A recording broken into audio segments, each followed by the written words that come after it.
obeka obeye obeka de beka je ntimi nka bi because e buare de te yen na na o ma ba mu kan mo nkoka samusuro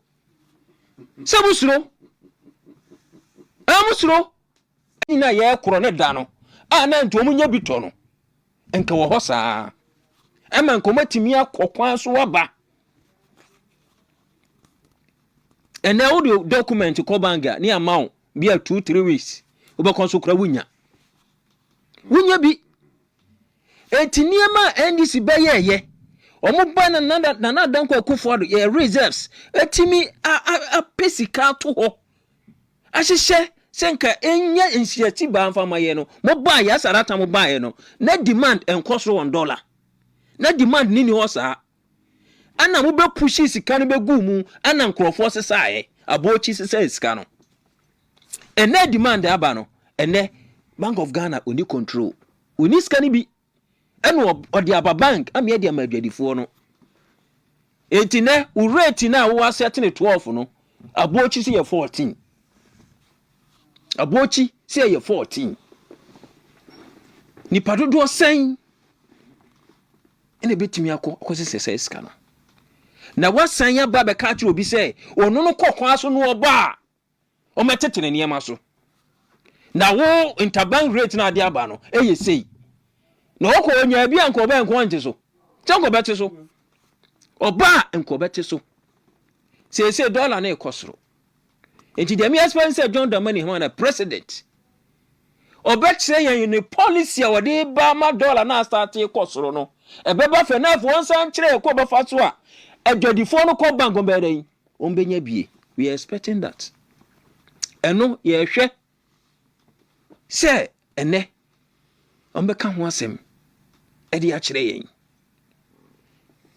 won ba ye soro mo ye dede letistable so mo kan omba mo tum presen se mo saba betum yen nyina so yenim within the supply chain obi oye business bia for electricity eno ni ba bia omuka afriba etini tambia we business electricity bill cost bia no definitely ebe ma de day no oniema de market ni bo be yedin enen nkrofo start enu esu makoba ko bo so na mi ko program say o to light na asa na mziensa akakra ensa akakra because sabe aban ni sinto yisijifo ajuwo munya ni yiye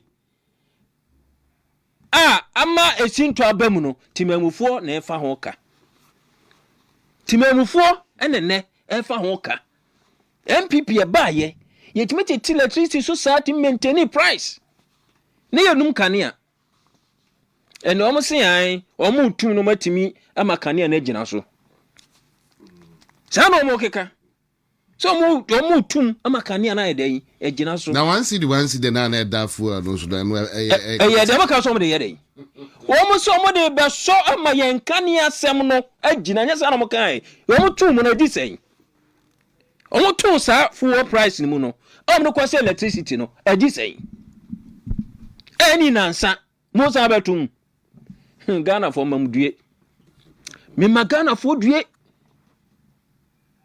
uti ase sani ma we nyina ekoso now yenhwe omo se omo de big push aba omo ba ba ya adwuma se big push no da ban and almost started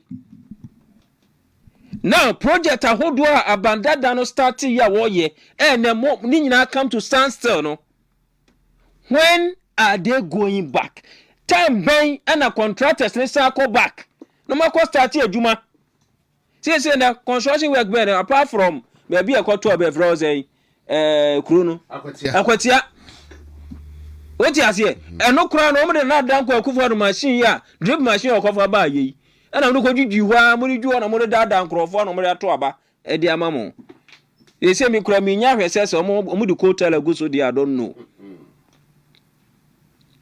Enti keke John Dramani Mahama the president ba ye die na me senya atorenchem ene nkrofo wuwo ena nya akatua ana ye tua minua de aka nyina eye atutrasem na amanihunu se wo ba ye pa minua galamse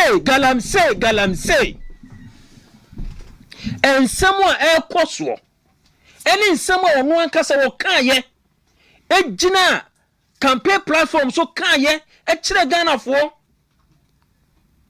so no de obeduru ya galamse ni de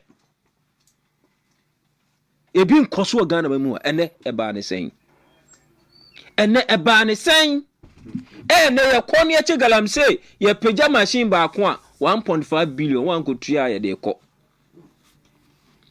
ya pa djuma masabi wo bienya ne wo de anya ne ho se tam ko se sasa na manfo di akire 1.5 adoma da so and then we dey be twa the new site and be adme monetary yes say excavators kraya kraba begu honoma say we sugar and sa de man e excavator just how to say fa ye more kra e de na e ba be eri be yi akwan anase de be dey enya galamse se galamse ye enne kona kohwe enne ye normal galamse ni ye normal o na ye me ya se timamufuo enne ye ti asofo hemfo na nanom eti ho na mutimi ba out ebeka oponde na danko Akufo no fighter no fighting nyinara ye mani ye huhuhu ene de ye hwe de ekoso ye hwe ne ekokoso to the sense party na moko gira o machi ekoye demonstration etim to na say mutimi kasi and declare state of emergency because of galamse or Ghana amamu ano timi catch say who born dog so beka say o galamse fo nya adwuma na anim kwan ya party ni fa so ba power wuni wo mo finance party no NTC National Youth Organizer what no ya organizer right national organizer and the cancer same way e kire mpanifo say who born dog ko beka say o mo ebuntu mun ko so na muntu no na mo de boy me de ba power ene yeni bema organa biem ene yeni himfo organa biem ene yeni asofo organa biem ye de ni obuade o obeka obeye obeka de beka je ntimi nka bi because ebuade de te yen nene o mama ba mu kan mo nkoka sabusuro amusuro So, meeting the people running from Labadi Estate. Okay, kindly go ahead. Let's hear. Yes. I quite. In fact, you have done a very, very brilliant discussion this morning. I'm highly impressed. But Onya, Marinka Show, you said I'm saying a president to launch national sanitation, real launch the national sanitation program. Exactly. How are the assembly members? Hello, can you hear me? Can you please turn down your radio set? It's giving us right, I'll do that for you. Now. Is it okay? Yes, it's okay. Thank you. Go ahead. All right. So I'm trying to say something. Where is the connection with the assembly members? Because, we are connected with them. Is that not so? Exactly. The assembly concept was first that governance to come to the doorstep of the people. Is that not so? Exactly. So talking about sanitation, this is the time they must position themselves to make sure nothing happens. That's a reality. You understand? Where are the tanker men, the sanitary inspectors? You understand? The good old days. You remember? Very good. Because I'm saying something here. Now they are paid. They are giving some form of allowance. I'm outlying. So this is the time they must up their game. It works. It's going to help a lot. Because it's a very simple thing. It does not cost anything to maintain a sanitized or a clean environment. I'm telling you, my brother, it doesn't cost a penny. It's just a matter of making sure that the assembly bylaws work. It's as simple as that. Not in our books. You are students, am I lying? That's the number of them in our law books. Am I lying? If you like. Very good. All they need to do is to activate them. It's as simple as that. Please. If you get the opportunity, put that question to the president. How they are going to make sure that thing does not become a 9-day wonder. Becomes a reality. So, Thank you very much. those are actually your expectations from the president, I'm right? telling you, my brother, with all honesty. Very My well. name is Peter Banini from Labadi Estate. Very well. Thank you so much. We'll do justice to that, okay? Thanks very much. All right. And 0556692445. 0556692445. And no your numbers. No, your phone calls. No. Hello, good morning. Hello. Hello, good morning, sir. Hello.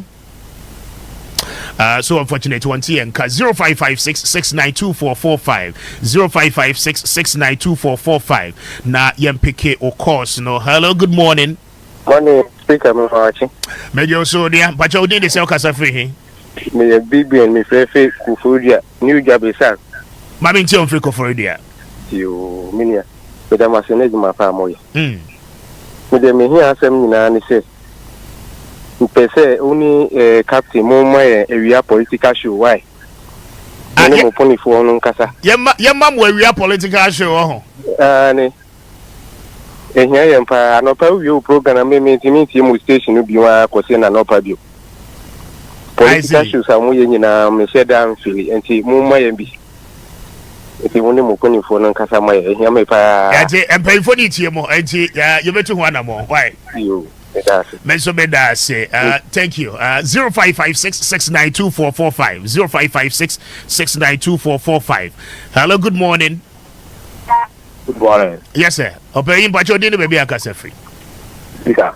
Onia? Any di ma wata. We have father Kuapem. Father, bibi I find the Kuapem to say. Ada Roma. Na bebro so mpo mutere. Eradi na dom, me so me ho ye pa. Mami nti ko asem so. Apomo abaso. And then don't offer NPP ni paying maybe out any din komo. Look I no man na ye bu Mr. Speaker. And then what you kwai na nkan odan ano a. Wo do wo si kwai ne tene. Na wo twa dey be kan odan ano dia. Not to hompe. Fe in same e kwaso o me ma yete impanyinfo amodi anim. Na modi adapatwa. E ma mo mpanyinfo ni bi. Because of on your party bench. Na se ma ba ne ye kan na wote efidiri so capacity asem o ma ye nja party asem no ni mu o ma na e dia so ji beba national prosecutor no so no kware ni insem am aburu zo me bla kwa me beta weti wongu no mo no gba de ye aduma Me da say father offer from 0556692445 0556692445 0556692445. Hello, good morning. Hello, good morning. Yes, sir. Mr. Speaker. Yes, sir. Only na kwa me mu gbu aduma papa.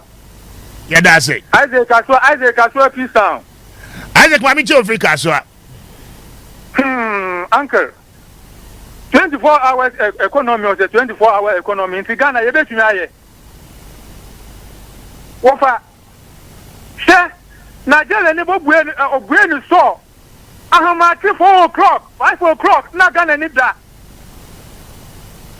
Sunday, Ghana ni dina so dem erade na Nigeria ye bue ni so 24 hours on na Nigeria ni na wo de Ghana ni 6 o'clock what we so mu ko anapanu so ababa aduma no so ba 8 o'clock 9 o'clock enti wo sha wo ni Nigeria ni hwan na 24 hours economy o te dan na eba no hwan mumi enu hwan na obegeni wo so la wo se Nigeria fu so odi aduma Kaso Hanamu Kaso Nigeria for 4 o'clock. I'm to farm bet oil. Tahunoma. I'm 4 o'clock. No way. Now Ghana need the order.